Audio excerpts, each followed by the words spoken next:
Assalamualaikum warahmatullahi wabarakatuh. Alhamdulillahi rabbil alamin. Allahumma salli ala Muhammad wa ala ali Muhammad. Kita lanjutkan tafsir surat Yunus ayat 59. A'udzu billahi minasy syaithanir rajim. Qul ara'aytum ma anzalallahu lakum min rizqin faja'altum minhu haraman wa halalan. Qul Allahu adzina lakum am 'alallahi taftarun. Katakanlah, terangkan dari apa yang sudah Allah turunkan kepada kalian dalam bentuk rizki, lalu kamu jadikan sebagiannya haram dan sebagian halal. Jadi maksudnya orang-orang kafir ini menentukan ini haram, ini halal tanpa ada dasar sesuatu yang datang dari Allah. Teman-teman, ini besar nggak implikasinya? Sang pencipta yang sudah mengatur segalanya adalah satu-satunya yang berhak menentukan halal atau haram. Ini manusia mengambil hak yang seharusnya menjadi milik Allah. Katakanlah, apakah Allah memberikan izin kepadamu atau kamu mengadakannya saja terhadap Allah?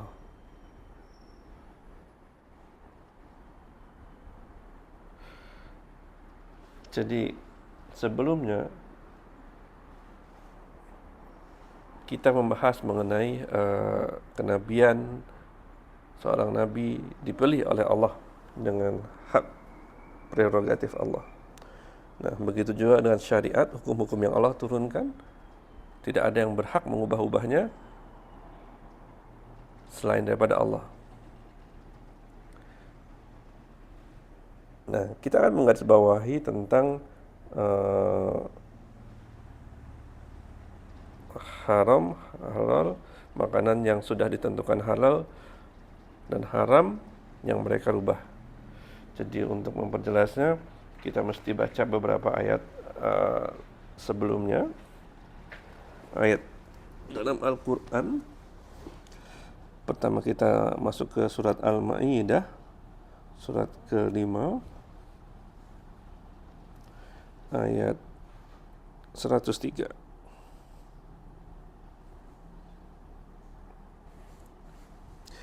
Ma ja'alallahu min bakhiratin wala sa'ibatin wala wasilatin wala ham. Dan Allah tidak pernah mensyariatkan adanya bahirah, sa'ibah, wasilah, dan ham. Walakinnal ladzina kafaru, akan tetapi orang-orang yang kafir, yaftaruna 'alallahil kadziba, mereka membuat kebohongan atas nama Allah. Wa aktsaruhum la ya'qilun, kebanyakan dari mereka tidak mengerti. Jadi kita tahu adanya istilah bahirah. Bahirah ini adalah unta betina. Kalau ia sudah melahirkan 5 kali dan anak kelimanya jantan, maka telinganya dibelah, ditandain. Nah, setelah itu dimuliakan. Of course dimuliakan karena udah melahirkan 5 anak nih. Jadi dimuliakan dengan cara gimana? Gak boleh dinaikin, gak boleh diambil susunya. dan nggak boleh disembelih. Jadi unta ini dimuliakan, habis itu tidak boleh dimanfaatkan oleh manusia. Allah nggak pernah menetapkan itu. Itu Bakhirah. Syaibah ini dinisbatkan kepada unta atau kambing. Banyak unta dan kambing karena itu merupakan binatang ternak yang utama di Arab. Nah, dia dibebaskan karena nazar. Umpamanya ada seseorang yang sakit ketika melakukan perjalanan. Kemudian dia bernazar, kalau umpamanya saya bisa sampai ke Mekah dalam kondisi sakitnya, kemudian bisa berjumpa dokter, sembuh dari sakitnya, maka saya jadikan unta ini syaibah. Setelah jadi syaibah, kedudukannya mulia unta ini. Jadi nggak boleh digunakan sama sekali. Jadi mubazir kalau menurut pandangan kita. Jadi ada sama seperti kita punya mobil. Mobilnya keren banget. Kemudian kita taruh pajang, nggak dipakai sama sekali, nggak dimanfaatkan sama sekali. Maka jadi mubazir. Sama. Kemudian wasilah ini dinisbatkan kepada kambing dan unta betina. Nah, bagaimana aturannya? Wasilah adalah ketika lahir anak kembar dari kambing atau unta ini, jantan dan betina, jadi dua jenis kelamin yang berbeda, maka betinanya itu dibiarkan hidup dan tidak boleh disembelih. Karena dia dianggap mulia. Lahir dengan seorang jantan. Ada keberkahan di situ. Satu yang aneh. Tapi inilah. Kemudian ham ini diberikan gelaran ini kepada unta jantan yang benar-benar jantan yang telah membuahi banyak unta betina. Jadi pejantan tangguh lah. Nah, dia dimuliakan karena sudah membuat untung yang banyak buat pemiliknya. Dia dimuliakan dengan dianggap suci dan dibiarkan tanpa diberikan pekerjaan, tidak dinaiki untuk keperluan mengangkat barang. Jadi itu kita belajar bakhirah, syaibah, wasilah dan ham di ayat 103 Al-Maidah. Kemudian kita masuk ke Al-An'am.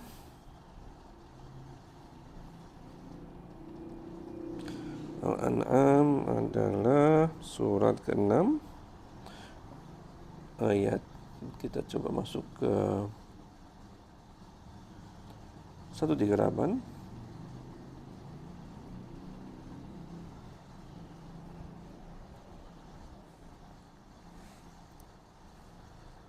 A'udzu billahi minasyaitonir rajim. Wa qalu hadhihi an'amun wa harsun khijrun la yat'amuha illa man nasha'u biza'mihim wa an'amun hurrimat zuhuruha wa an'amun la yadhkuruna ismallahi 'alaiha iftira'an 'alaihi sayajzihim bima kanu yaftarun.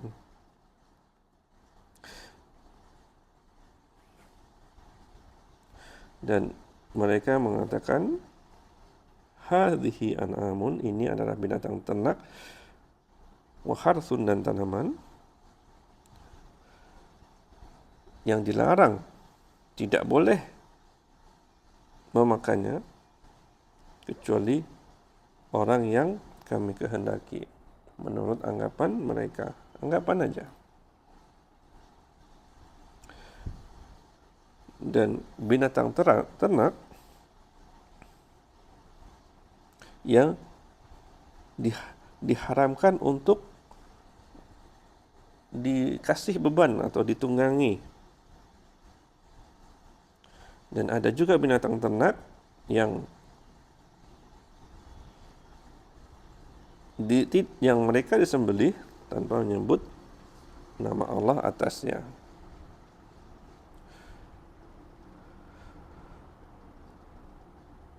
Jadi mereka itu mengadakan dusta kepada Allah, karena Allah nggak pernah menerangkan adanya binatang yang nggak boleh dimakan, binatang yang nggak boleh dipakai untuk ditunggangi, binatang yang kalau disembelih tidak disebut nama Allah. Jadi ini adalah 3 aturan yang sudah Allah turunkan kepada manusia, tetapi dilanggar. Nah, sayajzihim bima kanu yaftarun. Kelak Allah akan memberikan balasan atas kebohongan yang mereka adakan atas nama Allah. Jadi ini hal yang besar ya teman-teman, sesuatu yang halal menjadi haram karena Allah dengan kasih sayangnya, dengan rahmatnya mempermudah hidup manusia, tetapi manusia membuatnya susah.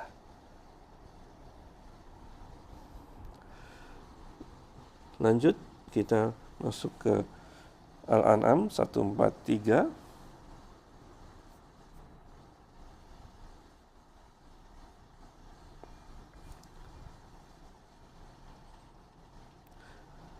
Thamaniyatu azwajim minal dha'ni ithnaini wa minal ma'zi ithnaini.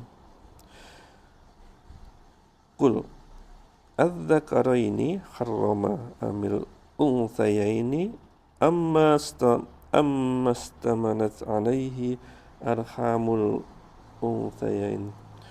Nubbi'u bi'ilmin in kuntum shadiqin.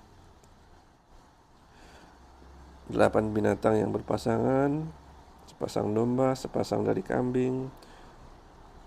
Katakanlah, apakah 2 jantan yang diharamkan Allah, ataukah 2 yang betina? Ataukah yang ada di dalam kandungan 2 betinanya?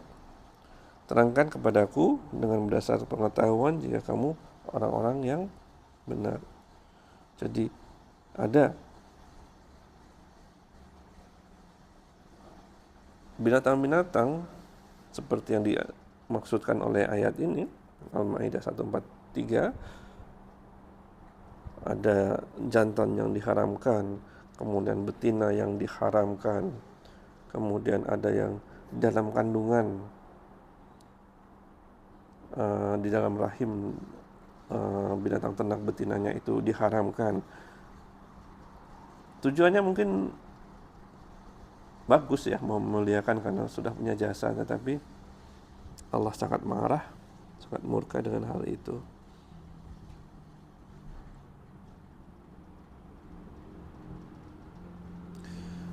Kemudian kita masuk ke surat An-Nahl.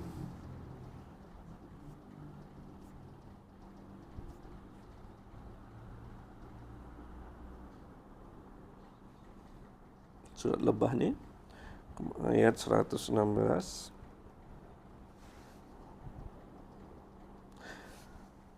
وَلَا تَقُولُوا لِمَا تَصِفُ أَلْسِنَتُكُمُ الْكَذِبَ هَذَا حَلَالٌ وَهَذَا حَرَامٌ لِتَفْتَرُوا عَلَى اللَّهِ الْكَذِبَ. Dan janganlah kamu mengatakan terhadap apa yang disebut oleh lidahmu secara dusta. Ini halal dan ini haram, untuk mengadakan kebohongan terhadap Allah, seolah-olah ini datang daripada Allah.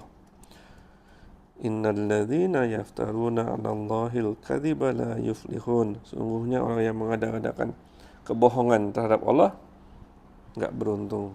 Dia akan menghadapi tuntutan dari Allah di hari akhirat.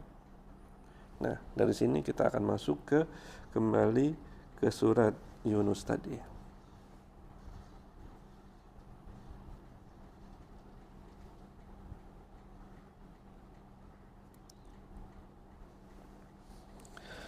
Surat Yunus, surat ke-10 ayat 60. Wa ma dhannul ladzina yaftaruna 'ala Allahil kadhiba yaumal qiyamah. Apa dugaan orang-orang yang mengadakan kebohongan atas nama Allah pada hari kiamat? Kira-kira apa yang mereka tebak tentang apa yang akan terjadi pada diri mereka di hari kiamat? Innallaha ladzu fadlin 'alan nasi walakinna aktsarahum la yashkurun. Sesungguhnya Allah benar-benar memiliki karunia yang dilimpahkan kepada manusia, tetapi kebanyakan mereka tidak mensyukurinya. Jadi orang-orang yang menetapkan hukum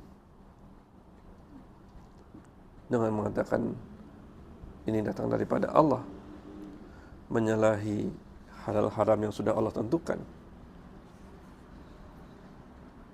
mereka akan berhadapan dengan murka Allah. Karena apa? Karena Allah memiliki kasih sayang, karunia, al-fadl kepada manusia untuk dimanfaatkan, akan tetapi mereka menolaknya.